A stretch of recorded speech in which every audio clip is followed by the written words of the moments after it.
Right now, keeping it local, you're watching Fox 11 News Daybreak. Friend and mine, Andy Taylor, is here with us this morning. Good morning, sir. Good morning. What you got here? We got some great stuff. You know, many people have been wanting to have their cars tied to technology. Some people don't. Yes. But we're seeing more manufacturers install them. But if after the fact you want to have the Amazon Alexa in your vehicle, yeah. Amazon has just put out their Echo Auto. And what the Echo Auto is a small little device. We'll show you. This is it right here. Okay. And it gives you all of the features of the Amazon Alexa. And you can have this now in your vehicle. It mounts to your dashboard. And it will use the Bluetooth off your phone, your smartphone, to be able to make the connection. And, you know, they said this is kind of the first time they've done it. Not really. We'll show you this. This is the Garmin Drive, which you could still purchase, which features Alexa on it.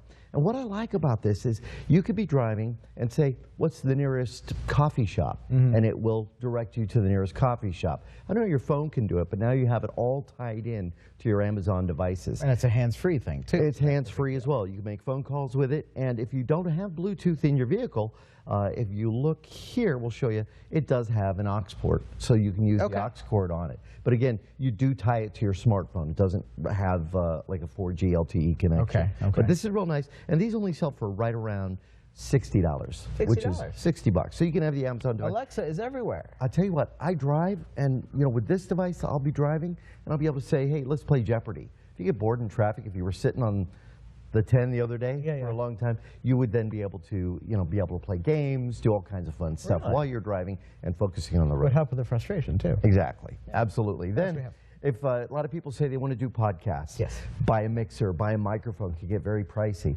If you want to be able to take recordings onto the road, this is from Zoom. This is a great device. This is the H4N Pro. It records, so just like your old cassette recorder, but it records it onto SD media on the side of the device. It already has microphones. So if you can tell from the array, it picks up really good room audio. But if you want even better audio, this is what I really love about this device, XLR connections.